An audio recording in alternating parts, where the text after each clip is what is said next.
Hi, all. Welcome. My name is Elizabeth Schaefer. I'm the Director of Investment Research with SelectUSA, and it is my great pleasure to be able to introduce this distinguished panel, which is complying with CFIUS and FIRRMA. I will introduce them in mere moments, but just to go over some admin, hopefully everybody's properly caffeinated to enjoy this this panel coming up. They won't need caffeine for this one, Laura. It's okay, we're good. This is a naturally caffeinated panel. I'm excited to be energized by this, so we're looking forward to it. So our distinguished guests will speak, and there won't be any Q&A for this session, but just to give you a heads up, we are very grateful for all of the private and public information we are about to receive.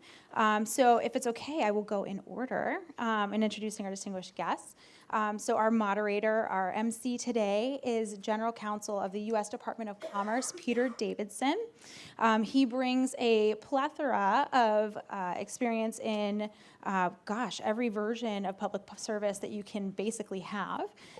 So in addition to his experience serving as General Counsel for the U.S. Department of Commerce, he was the Senior Vice President for Federal Government Relations at Verizon, and he was the General Counsel assisting the United States Trade Representative. He worked in negotiating and implementing trade agreements at the WTO. He also served as General Counsel and Policy Director for the Majority Leader of the U.S. House of Representatives, Dick Armey, and he clerked for Judge John Portfolio on the 10th Circuit Court of Appeals in Denver, Colorado. He has even more experience, but I know we want to actually cover some information about the topic today, so we are very grateful to have General Counsel Davidson's stewardship in this discussion today. To Peter's left, your right, we are very fortunate to be joined by Laura Black. Laura is the Director of Investment Security Policy and International Relations for CFIUS at the U.S. Department of Treasury.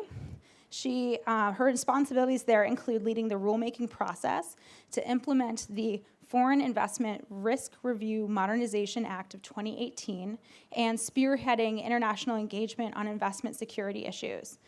Since joining Treasury in 2007, Laura has had quite a diverse portfolio. She was Senior Advisor to the U.S. Department of Treasury's General Counsel, Senior Advisor to the Assistant Secretary for International Markets and Development, and did a super cool detail to the U.S. Executive Director's Office at the Inter-American Development Bank, where she represented U.S. interests on the bank's board of directors. She also is bringing experience from the private sector. She was a senior associate in D.C. and Brussels offices of Cleary, Gottlieb, Steen, and Hamilton, LLP, where her practice focused on cross-border M&A. So we're very grateful to have Laura joining us. To Laura's left, your right, we are very fortunate to be joined by Inder Singh. Inder leads a team in the UK and is Executive Vice President and CFO of ARM.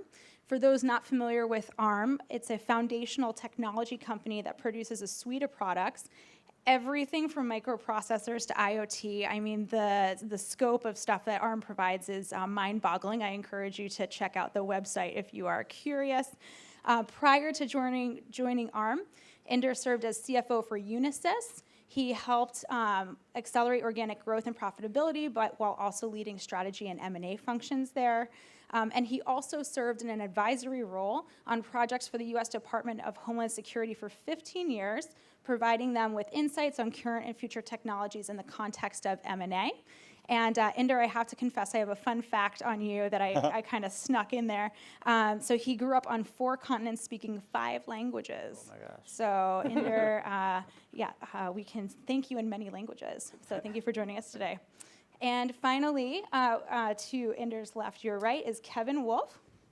Kevin is a partner at Akin, Gump, Strauss, Hauer, and Feld, LLP, with their international trade practice that's based in Washington, D.C. Prior to joining Akin Gump, Mr. Wolf served for 7 years as Assistant Secretary of Commerce for the Export Administration and the Bureau of Industry and Analysis, otherwise known as BIS, in the U.S. Department of Commerce. He was also a Commerce Department representative to the Committee on Foreign Investment for the United States, CFIUS.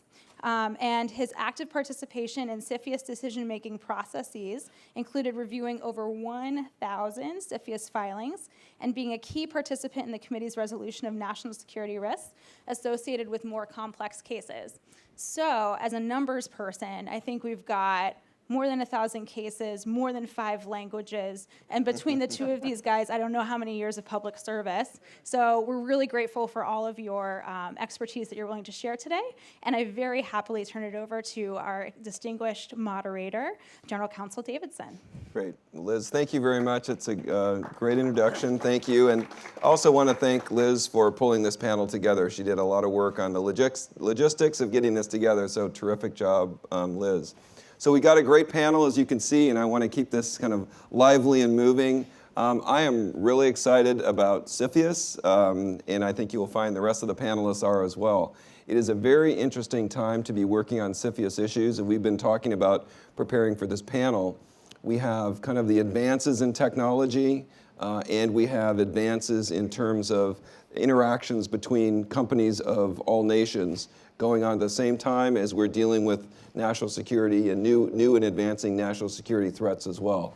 So you have this really interesting formation of an environment that leads to difficult questions and sometimes an evolving process. And we had Congress, and we'll talk a little bit about this in a minute, was very active in the last session of Congress in terms of revising both of our export control laws as well as our CFIUS laws under FIRRMA, which is the acronym that I can't remember what it means, but Liz already read it off, so we don't have to go there.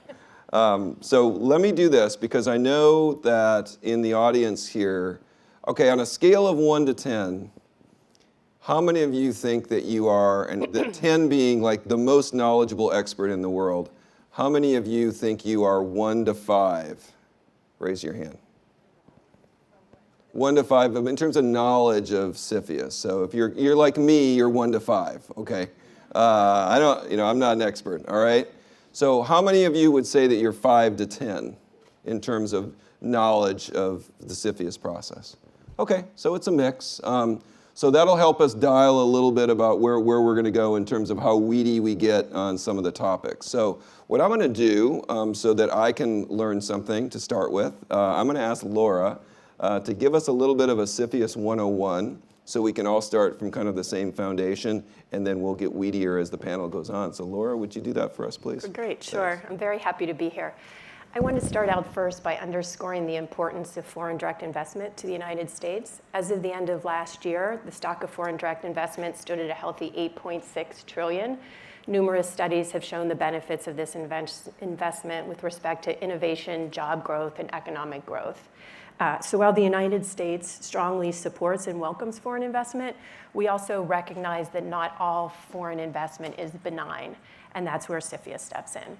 So CFIUS is an interagency committee led by the Department of Treasury that reviews certain foreign direct investment for national security concerns. As Peter just mentioned, we had some landmark legislation that passed with overwhelming bipartisan support and was signed into law in August of last year.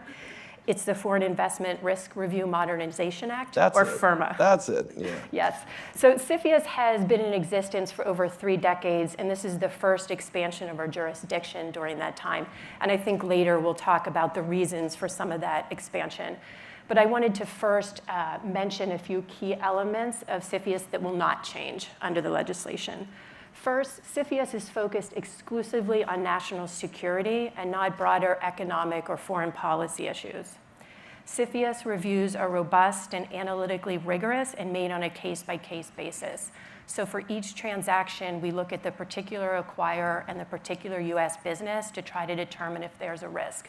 So we really go through it with a scalpel rather than a broad brush. And that helps us, again, focus on addressing any national security risks and allowing benign investments to go forward. Third, CFIUS is proportional in its approach to addressing risks. CFIUS is an authority of last resort. If we do find a risk posed by a transaction, we would first look to see if other authorities were sufficient to address that risk, such as export controls. If CFIUS finds that there aren't other authorities that are sufficient, we would then look to try to mitigate any risks. So we would try to negotiate conditions with the parties. In the vast majority of cases, we're either able to clear or clear with mitigation. In rare cases, when we can't mitigate the risk, we would refer a matter to the president for the president to take action, because only the president can block a transaction. Fourth, CFIUS is efficient and accountable. We operate under strict statutory deadlines, and then that gives information to the businesses that have filed the transactions with us when they should expect to receive a decision. And CFIUS is also accountable at a high political level. For each transaction, the initial analysis is performed by subject matter experts and generally the career staff, and final decisions have to be certified at a high level, so it's a protection built into the system.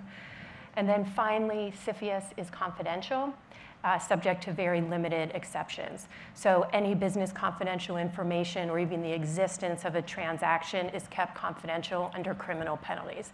And this is to give businesses confidence when they share information with us, it won't become public.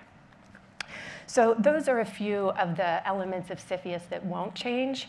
I also wanted to just briefly highlight, so we're all starting from the same base, how CFIUS has traditionally operated, and then we can talk about some of the changes. So historically, CFIUS has had the authority to review transactions that could result in control by a foreign person over a US business. Control is a facts and circumstances test for us, looking at the ability to direct, determine, or decide important matters. Unlike some jurisdictions, we don't have a particular shareholding cutoff or value of the transaction cutoff, although we would look at shareholding and other special rights in making that decision. And another thing to note, our jurisdiction is over all US businesses. Of course, in some sectors, businesses may be more likely to pose risk, but it's not a sector-by-sector approach. We do have jurisdiction over all US businesses. Historically, CFIUS has been a voluntary process, so there haven't been mandatory filings, although that's changing a bit with FIRRMA. But what that means is parties decide to file with us, but the parties that do file, once we've cleared a transaction, unless they've provided us materially inaccurate information, we can't go back and reopen that transaction. They get a safe harbor. So that's the benefit of filing. As I said, it's mostly voluntary. However, we do have the authority, if parties don't file with us, to later go back and bring those parties in and possibly to impose conditions, or in the worst case scenario, to propose an unwind. The general timeline, and this will change a little bit under FIRRMA with something called declarations, but the general timeline is a 45-day review, and if more time is needed, a 45-day investigation. For each case, all the CFIUS member agencies review the information provided by the parties, as well as information provided by other agencies. And we look at, as I was saying, the threat, so the intent and the capability of the foreign person to cause harm to national security, and the vulnerability of the US business. And there we look at the nature of the business and the relationship of that business to any system or assets that could cause harm to national security, and look at the consequences of those two together. If we don't find a risk, we would clear a transaction without any conditions. As I mentioned, if we do find some risk, we would try to mitigate it. In the vast majority of transactions, we are able to find conditions. And as I said, in the case where we can't find a way to mitigate it, we could refer that to the president.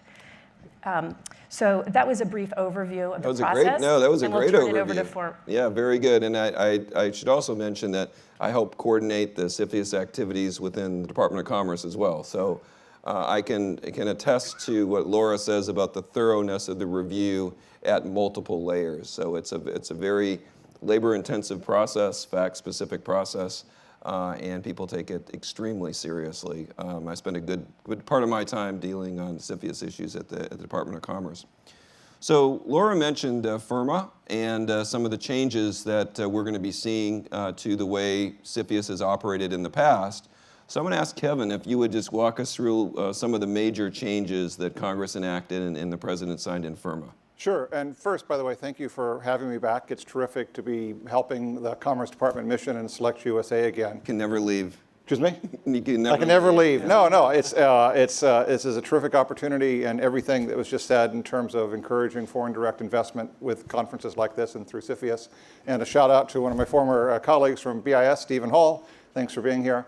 And so at the beginning, or rather at the end of our administration, we started seeing significant changes with respect to the nature of the types of investments into the United States from China and other countries that fell below the control threshold that was described. That is, investments that were non-controlling investments in early stage technologies that were involving emerging and foundational technologies of national security concern, or at least that warranted consideration of whether they were of concern.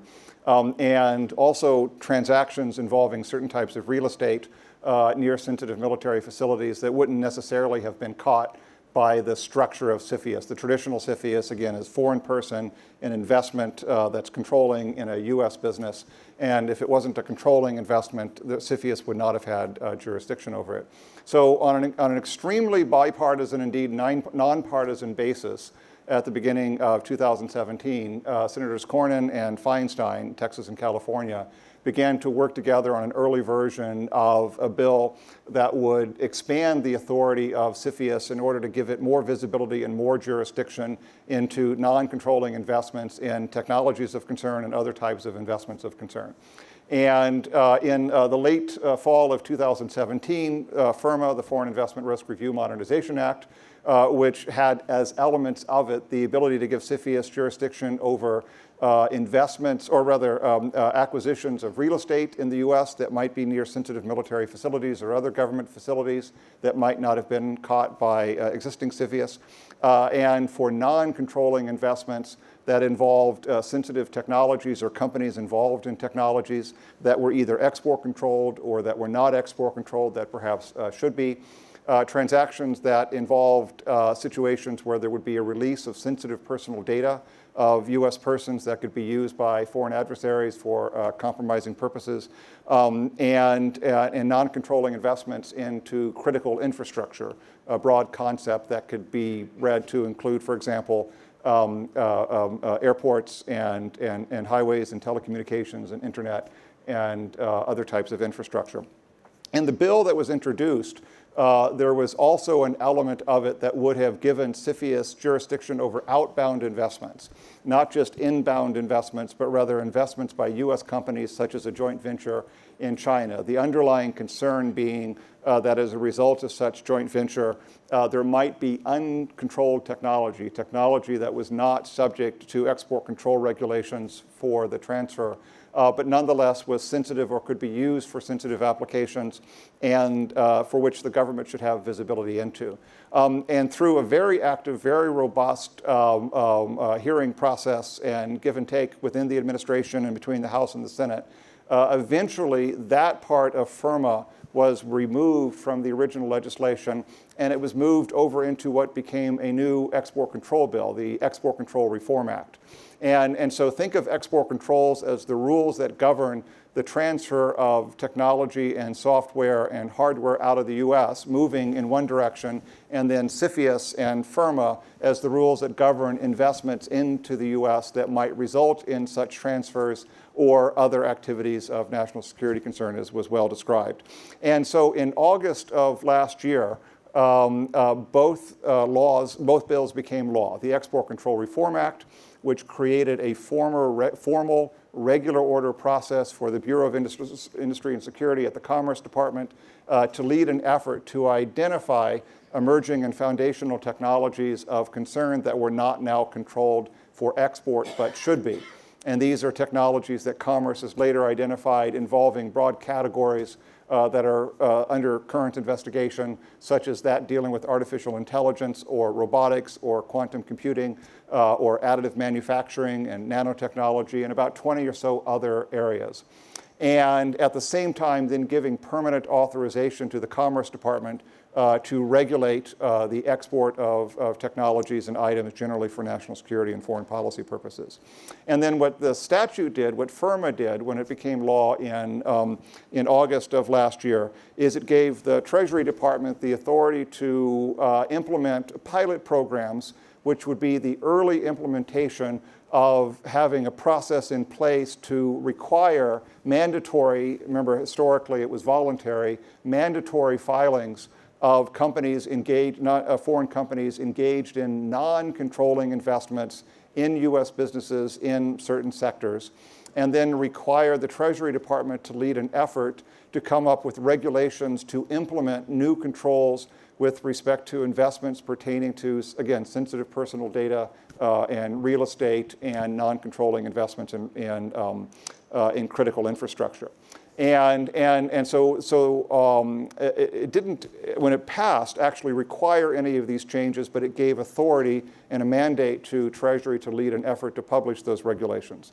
In November of last year, Treasury published what are called pilot program regulations that create a mandatory filing requirement with respect to even non-controlling investments from any country into a U.S. business that would involve about 27 different sectors of the U.S. economy if one of three conditions is met. So Kevin, let's wait on the pilot program. Oh, and get to that later. That's right. That's one of our topics later. So anyway, I get very excited about this, so I'll stop there, and I'll wait till later. I told you we'd be caffeinated. This is fun stuff. No, that's great. And Kevin, that's a great overview of FIRRMA, and I think his description of the congressional negotiations and ultimately compromise of what happened with export control, ECRA, and FIRRMA changes to CFIUS. So you now kind of know where we've been, where Congress wants us to go. And what I think would be useful at this point is to kind of get a view from a company on how they view the CFIUS process, a company that's looking at doing a transaction. What are the considerations that they have to take into account before they go into that transaction? What are the processes that they have to figure out? And we're lucky to have Inder here with us today. And Inder, we had a little introduction of ARM, but if you want to take a moment and talk to us a little bit more about ARM in a CFIUS context, is in terms of someone who's looking to do deals in the United States. Why don't you do that, and then talk to us a little bit about ARM's experience as they look at doing those those deals. Sure. So you can tell this is an exciting topic. So from a practitioner standpoint, in terms of, well, what do you do with it if you're a company? And so how do you ensure that you're on the right side of what the requirements are? You basically have to treat it as any other approval process and give it the same rigor that you would normally give to, for example, an antitrust clearance from DOJ. This one is probably even more, requires more homework ahead of time, because the process is sometimes not well understood. And it's a process that has evolved, as you just heard. For ARM, let me tell you about ARM a little bit. ARM is a UK-based company. It was founded as a joint venture between Apple Computer and a company called Acorn Computers. And 1992, I think 16 engineers came together, yes, in a garage, but not in Palo Alto, but in Cambridge. And they envisioned creating semiconductors that would be low power. Imagine that. Power was not even on people's minds back in 1992 because it was considered to be plentiful. So why would you need to be more power efficient? As it turned out, the company was quite prescient in the sense that it had maybe preceded the development of smartphones by a decade or two. And so when you start getting into understanding that ARM is, yes, it's a semiconductor company, it doesn't make any chips, it just designs them. So it's kind of like the architect. But it's used by virtually every semiconductor company that you can think of. And if you think of smart TVs, smartphones, tablets, there's a supercomputer, for example, in Sandia National Laboratory that runs on ARM. It's everywhere. So wherever compute happens is where ARM is present. Yes, it is UK-based, but of the 6,000 or so people, 1,400-ish are in the US, and we're investing. So we're investing in hiring engineers and talent, creating intellectual property in the US, but we're also investing in acquiring as well, new other companies as part of our strategy, but also investing in US companies. In my experience, at least, The UK and the US have enjoyed a very close relationship. Some of you may have heard of the Five Eyes, which are countries that share intelligence together. Well, the UK and US are among that, right? So even among the closest of countries, you have to follow CFIUS. And that's an important point. It doesn't matter which country the foreign entity or the foreign person is from, you still have to follow the process. So as ARM has branched into other areas, for example, into data and analysis of data for the retail sector, for example, we acquired a company called Treasury Data, which had an ingest engine. And everybody know what sort of an ingest engine is? It takes in gobs of information and spits out insights on the other side. You could take that and apply that in many different sectors, which is kind of what we think we're going to be doing in the IoT world. And that company, because it now involves data and maybe even some PII associated with US citizens, it is now under the purview of the CFIUS process and FIRRMA, especially with FIRRMA. And so we had to take that through a CFIUS approval process. We had to hire outside counsel who could advise us on, here's the do's and don'ts, here's what you have to prepare for, what is your intent. There's an entire process. So while it may take 45 days for the first stage and 45 days for the second stage, you could say it's 3 months. I would add another couple months on both sides of that. So the preparation work is really where many companies fall short. Yeah. Really underestimating what this thing will require. And partly it's because, not only because it's a different process than usual that you may not be familiar with from other countries, but also because of the national security aspect of what the CFIUS panel looks at, they can't really tell you much during the review process. They might be able to give you some indications of maybe questions that they might have, clarifications that might be needed, but because of the type of assessment being done, much of the information is considered classified, and therefore you don't get the live feedback that you might from a DOJ on an antitrust process. So all of that is something you have to go in with eyes wide open and realize that this may be the one thing that prevents your acquisition, even if from every angle, financial, antitrust, if it passes all the other litmus tests, this might be the one that you didn't put enough energy into. So last week we announced an investment in another semiconductor company called Marvell, which is a publicly traded US entity. ARM has most of its leadership team in the US. The CEO is based in San Jose. I'm based in San Jose. Most of the leadership team, the executive team is in San Jose. It's about as US as you would think it is, but we still made sure that even for a minority investment where we were taking a % ownership of a company, potentially, if the warrants paid out at what we thought they would pay out, that's a hypothetical.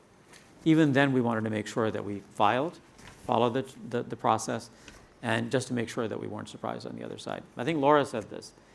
CFIUS has the authority to actually unwind an acquisition. So if you don't apply, and now you almost have to, but if you don't apply, you can be asked to divest the acquisition you just did.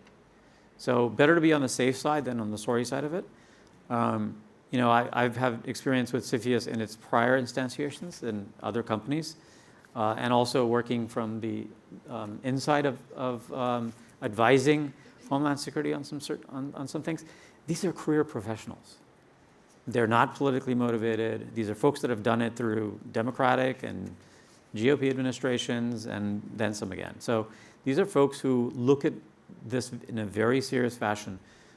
They're super smart in the meetings that I've had with them, incredibly so that you almost feel comfortable that you're in good hands as a nation because of kind of what they're looking at. It can be in technology. It can be in sectors that are not technology, as Laura said, virtually in every area. There was a situation around harbors and ports some years ago, if you may remember, that, what is that? Well, it's critical infrastructure. So anything related to anything critical infrastructure falls into the purview. So better safe than sorry is kind of the message for you from me. Great. Well, Inder, that's a terrific overview from a practical experience, and I think very well said. So Kevin introduced us a little bit to pilot program. And what I think maybe what I'll do, Kevin, is have Laura start with a little bit of and then you can put a little more gloss on that if you'd like to do that. So Laura, do you want to explain a little bit more of what the pilot program is? So under FIRRMA, some provisions became effective immediately, but a lot of the substantive meat of it has to be defined in regulations that we have 18 months to draft, so February 2020. The legislation did give us the authority, though, to set up pilot programs to pilot some of the new jurisdiction. So within 2 months of enactment of the statute, we put out a pilot program that does two things. First, it expanded our jurisdiction over certain non-controlling transactions involving critical technology. Critical technology is defined with respect to export control. It's not a CFIUS-specific definition. So that allowed us to close a gap in our jurisdiction, because previously we only could review controlled transactions, but as we all know, sensitive technology, that you can get access to material non-public information, some very technical, sensitive information without having control. So we're now able to look at these non-controlling transactions where there's a board member, access to material non-public information, or involvement in certain substantive decision-making. But we limited that for the purpose of the pilot program to 27 high-priority industries, so we didn't open it up completely. And that's thus the pilot. Yes. You're seeing kind of what works and what doesn't work as you look at filling out the regulations. And then the second portion, so that's the expansion of our jurisdiction. Right. The second part of it is, for the first time, we introduced the concept of mandatory declarations. So as I mentioned previously, we had joint voluntary notices that were voluntary. Now there's a certain subset that will be mandatory. So for these transactions, we now have mandatory declarations, and I'm happy to discuss that in more detail later if that's of interest. Great. Okay, great. Kevin, do you want So yeah, terrific summary. And as mentioned, it's actually an overlap between export controls and CFIUS now, because the jurisdictional hook for when a mandatory filing requirement is now triggered under the pilot program, if you're in one of those 27 technology sectors of the U.S. economy, is if, among other things, you have access to technology which is export controlled, or the magic phrase is material non-public technical information, which is uncontrolled technology that's necessary for the development of export controlled technology. And so why is that relevant? Well, before, you never really, with investments, needed to necessarily know the export control status of the technology into which was being invested from abroad.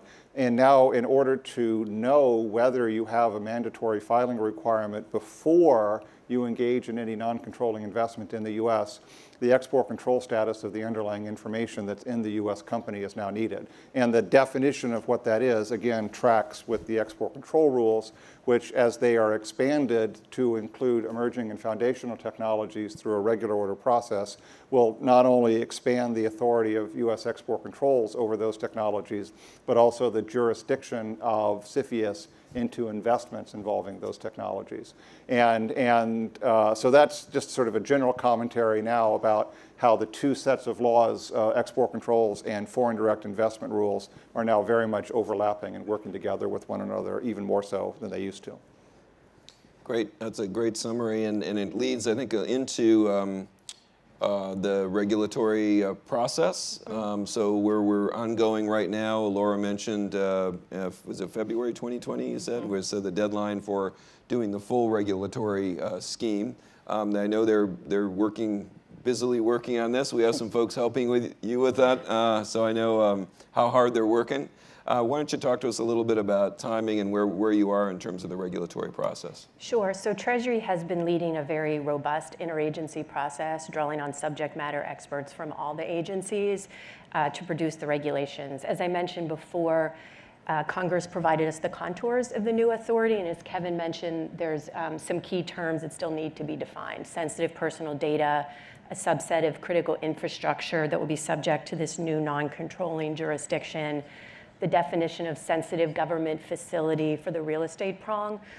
So there's several key pieces of the legislation that we're still working to define. I can't talk about that too much now, but I will say that we will have a public comment period of at least 30 days in advance of making the regulations final. Okay, so you're going to be putting out, and again, for those of you familiar with the way our regulatory system works here, we have an endless series of things that happen, and then somewhere at the end of your lifetime, the actual rules come out. But here we have a deadline. Yes. We actually have a deadline, yes. And I have timelines all over my office. right.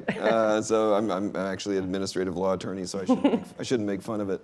But what you're going to do then is you're going to put out your draft regulations, and then people will have 30 or however many days to comment on that. So those should be. If you had to give us a window of when you think that would be coming out, what would you estimate? I'm not going to hold you. We have to allow enough time, so I'm not going to give a particular date today. Okay, great. So enough time for people to digest it and take a look. And it's extremely complicated stuff. So, and I know that you do appreciate the advice that goes back in. Just an aside on the administrative law side, one of the things that I think has been very refreshing coming back into the government again after being in the private sector for a while is that the notice and comment periods are taken very seriously by the government agencies, and people review the comments and provide detailed explanations and responses to those comments. So, I'd kind of gotten used to thinking them as kind of perfunctory. You have to do it, but I have to say that the ones that I've seen in the Department of Commerce since in the 2 years that I've been there, have been taken very seriously, and the answers come from career professionals who are experts in their field and provide detailed responses. So if you are interested in this area, please do comment. We will look at it, we'll review it carefully, and we value your input into the process. If I could just add Yeah, something. absolutely, Inder, go ahead. So what happens on the other side of the process? It isn't, I think Laura said it, it isn't a thumbs up or thumbs down. Like with some other required approvals, antitrust, for example, it can be you're just amassing too much market share. Sorry. With this process, it's actually intended to find ways for you to make the investment, and then things that you're not allowed to do, or things that a set of rules that basically say you shouldn't be doing X, Y, Z with this acquisition or this investment.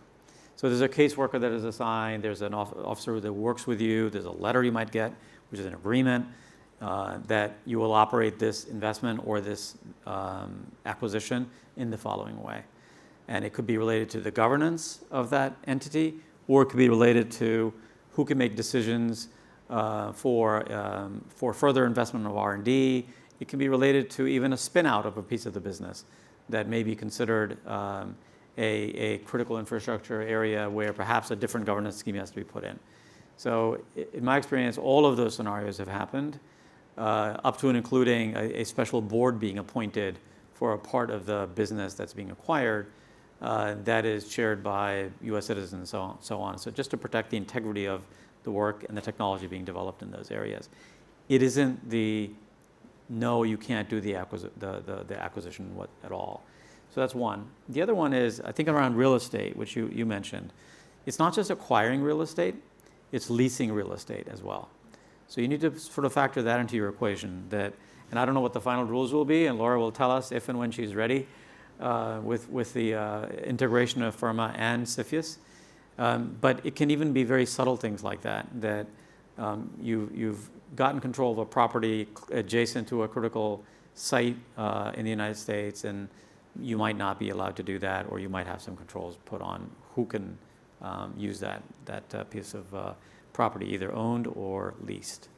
So I thought I would just add that. No, that's very helpful, and I think kind of the practical aspect of the mitigation is really important to understand the spectrum of things that can be required, but that they are required and they're often imposed in a minimum fashion to achieve the objective. So not an overreach in terms of the mitigation, I think, is a really important point as well. As much that is needed to address the national security issue, and not more than that. Correct. So, Kevin, do you have any more comments on the regulatory process, or kind of where you see things going. I mean, you can speak a little bit more freely, I think, than Laura and I can about Oh, sure. some of that process. This is an insanely difficult exercise. I do not envy my friend. Well, I do in a way. I'd still like to be there. But these are very difficult things to do because, as described earlier, it's how do you come up with regulations in order to regulate real estate acquisitions in the U.S. near sensitive military facilities without basically requiring every lease and every transaction and every apartment purchase, et cetera, and flooding CFIUS with tens of thousands of filings and just getting exactly what you need. How do you describe the subset of technologies involving critical infrastructure that warrant additional filings? And I want to emphasize again, this was a completely nonpartisan effort. This had widespread support in the House and the Senate, Democrats and Republicans. So the law and the principles are very good and really do fill gaps that were there that we noticed at the end of my tenure as well. But actually putting those into regulations is going to be mind-blowingly complex. And I really want to emphasize what Peter said about commenting because, as a former regulator, as a former reg writer, we think we're smart. We generally are pretty good. We've got lots of really good people around us to help. But you have to crowdsource it through the notice and comment process. Unless people engage, unless they write in with pointing out what works or what doesn't work or unintended consequences, the process can improve. So I just want to pick up again on the emphasis of engaging in the process. And when the regs get published in draft, to really think hard and send in thoughtful comments because they generally will get factored in, which will make for a better regulatory structure. So Laura mentioned the declaration process earlier on in your presentation. Why don't you talk to us a little bit more about what that is, because that actually might be the first time when many of the folks in the room will actually have to interact with the CFIUS process. Right. So, as I mentioned before, we have a notice process. The notice requirements can be a couple dozen pages. So the idea with the declaration was twofold. One, to provide a more streamlined way for parties to make a filing. Generally, declarations can be no longer than 5 pages, so it's a short form filing. And the declarations, the timeline for review is 30 days. So for the notices, as I mentioned, it was 45 and 45. However, with respect to a notice, CFIUS has to make a determination, clear, negotiate conditions, or propose blocking to the president. With a declaration, CFIUS can decide not to take action based on the abbreviated timeline and the abbreviated information, request a full notice, or initiate action on its own if there's some kind of an emergency, for example.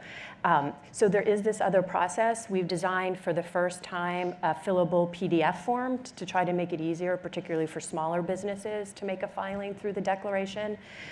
So some of those, as I mentioned, when FIRRMA becomes fully effective, will be voluntary, and then there'll be a subset that are mandatory. Under FIRRMA, we still need to define these terms, but transactions that involve a substantial government interest in one of those 3 business areas that Kevin had mentioned, where we have the non-controlling jurisdiction, critical technology, critical infrastructure, and sensitive personal data will be mandatory. We're still defining substantial interest. And then we have the discretionary authority to require declarations for other critical technology companies. Well, that's terrific. And I just wanted to also kind of emphasize, just put us in context here where we are today. We are at the SelectUSA Summit. The United States is open for business. We're a great place to do business. You heard all the governors and everyone talking about how their states are the best place to do business. So one could say we're a little bit of an outlier at this conference. The panel is here, but I don't look at it that way. I look at it as that the United States is still as interested in getting foreign investment in the United States. We're emphatic about that. What we're doing is trying to make the process as transparent and easy to deal with as possible. And if there are issues, we have very smart people that are going to help you work around this through a mitigation plan. And if there aren't, there aren't. But then at the end of the day, that's what it is. So I just want to make sure that the emphasis we have in this panel is consistent with the emphasis of the rest of the meeting that you're at today, and that we're just kind of helping you with that compliance process. So Kevin, is there anything else you want to add on declarations or Inder as well? No, it's a good summary. I'll defer to your judgment on. Is there something? No, Nope. nope. Nope. Just, That was an excellent summary there. Yeah, Okay, I think it couldn't be is. better. And Inder, I don't know if you've had. I think that was a great summary. I think I would just add one other thing, that when you think about firm A buying firm B, and firm A is a foreign entity, it may have a large U.S. presence, but it may still have a large international presence as well. And CFIUS will not only be concerned about the technologies or the capabilities coming together in the U.S., but also the technologies or capabilities coming together outside the U.S. when these entities combine. So you have to think of it from both angles as well, to say what new thing gets created in, I'll pick Asia, I'm from Asia, versus the United States. It's not all about what's happening in the U.S. It's also about what's happening outside the United States as these entities come together. Actually, I did have a thought. Yeah, go ahead. Sorry to answer your question. With the new mandatory filing requirement that's in place now, which has penalties up to the value of the transaction for failing to abide by it, it is really critical to do advanced planning. And that you combine your export compliance people, the people that can identify the technologies in the United States that are controlled and the technologies related to it, and that group of people that know about your information in your company work very closely with your deal team and the due diligence team, so that you don't get surprised when the deal people get to the point of wanting to actually do the investment, but somebody says, oh, wait, stop, we have this mandatory requirement that must be completed 45 days before closing. And so my practice advice to all of you is to have the compliance people and the deal people start actually working very closely together very early in the process as potential investments are being considered, so that this information gathering and collection process that's required to even submit what's a shorter form but nonetheless requires some detailed information doesn't take you by surprise and ends up hurting the ability or the willingness to invest in the United States. And it does require more advanced planning. It does require more coordination within the company. But if you do those two things, it is designed to go through the system more smoothly. So that's my practice tip to you all. More time and coordinate between compliance and deal folks. And I'll add one more, which is when you asked the question earlier, like what is your level of knowledge between 0 to 5 or 5 to 10? I'm proud and happy to say that the armed contingent sitting in the back of the room over there raised their hands and said 10.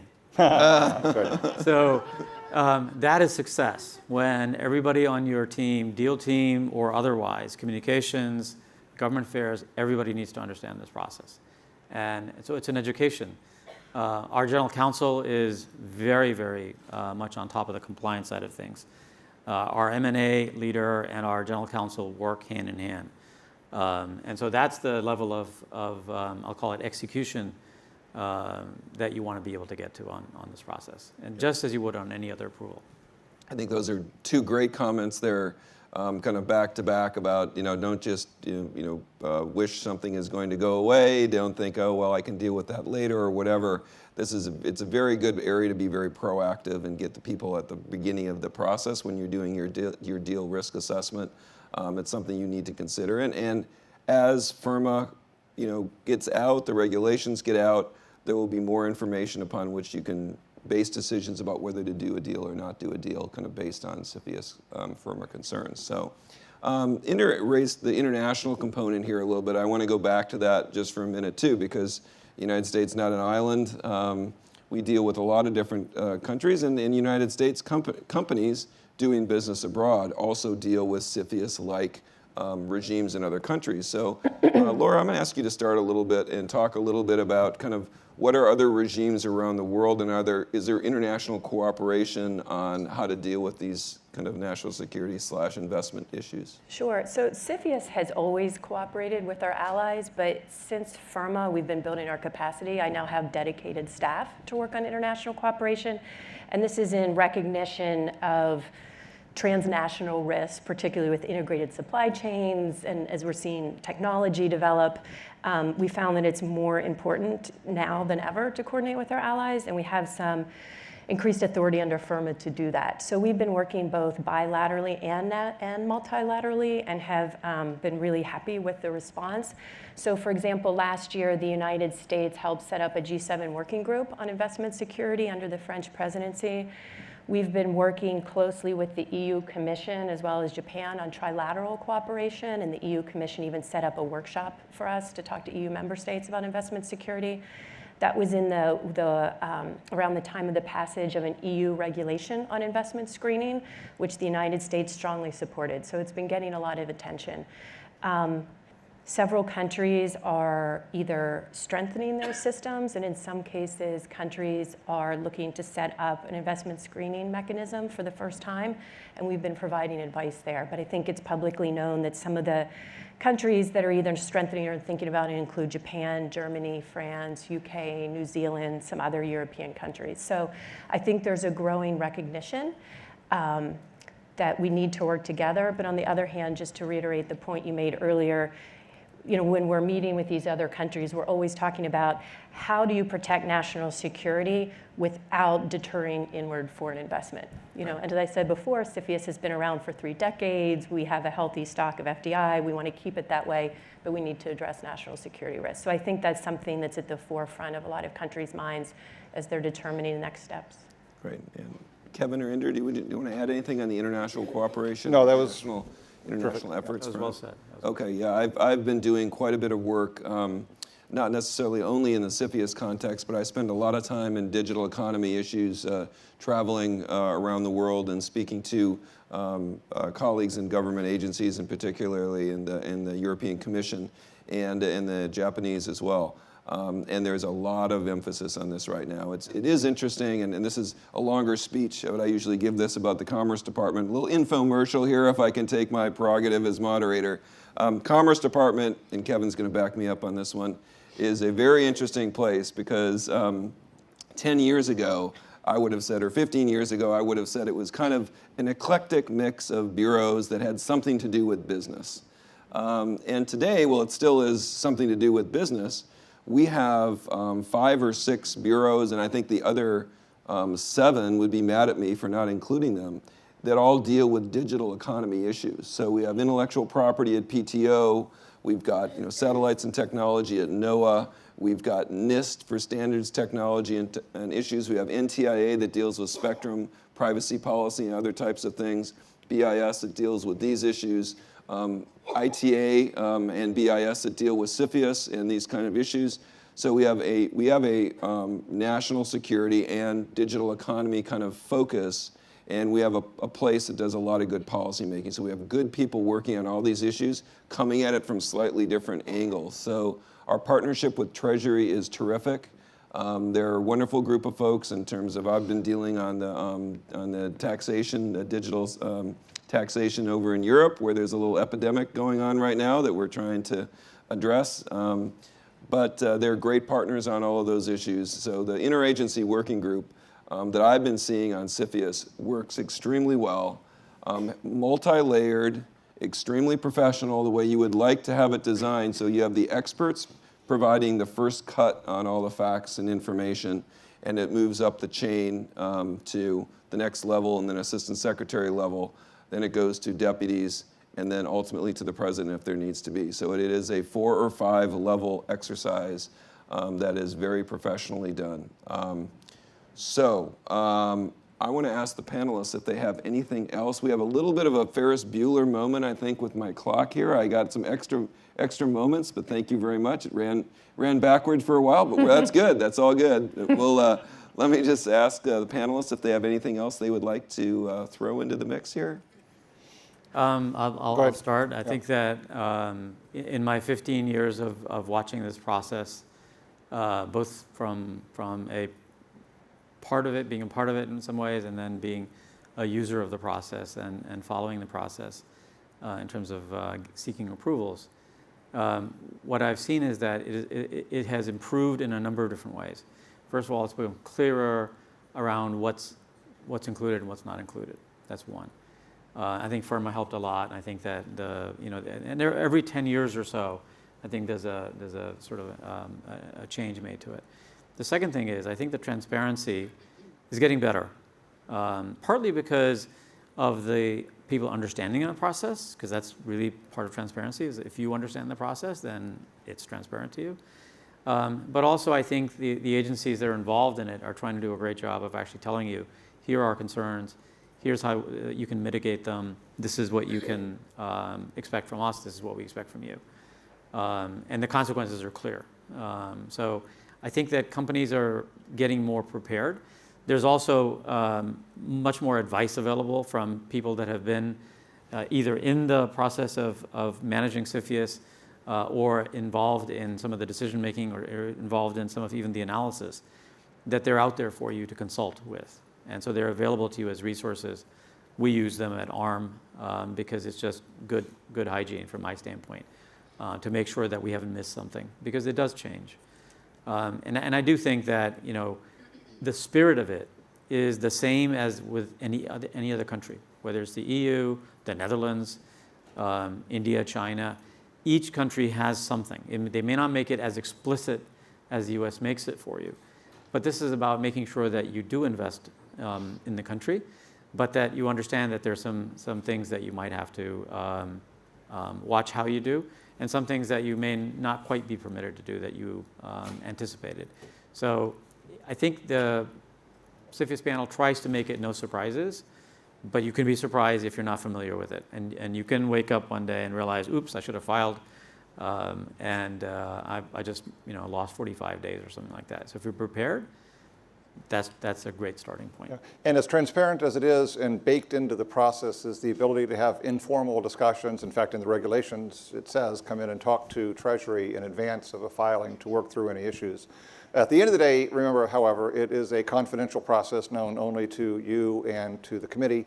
And also, it's there's a heavy aspect of it from the intelligence community that's involved. So, although the committee staff and the agencies will do what they can in terms of helping you guide through and work through the issues, remember there's always going to be a little bit of uncertainty in it. And this is not new, by the way. It's always been this way with respect to underlying national security issues that may not be able to be discussed. So there's always going to be a degree of uncertainty, which is why when you're trying to think through on the voluntary side of it, whether there is potentially a national security risk, sometimes being a little bit more conservative and going in and talking with CFIUS or making the voluntarily filing, and don't just assume that you have complete visibility into what all the issues are. So I'll stop there. Great, thanks. Laura, do you have any closing comments? No closing comments. Just following up on what Kevin was saying, we do have a process for parties to submit a draft notice. Yeah. And we'll give comments before you submit the final to get the clock started. So for a small, medium-sized business or something like that that may not have the ability to go out and hire a big law firm like Kevin's, that would be a good process for them to go through to get some advice on how to do a filing. Well, even some parties that have sophisticated CFIUS counsel will file that to make sure it's complete while they're kind of finishing negotiating the transaction. We like to have a deal that's pretty baked. So while they're finalizing it, sometimes they'll file a draft just to kind of get the okay if it's complete or get some guidance on what else needs to be done. Okay, good, excellent. Not really a closing remark, but just a No, that's a great way to end. Well, listen, I just want to thank Kevin, Inder, Laura for a great panel discussion. Very, very exciting and interesting developments going on here. So thanks for your great comments, and please join me in thanking our panelists for a great discussion.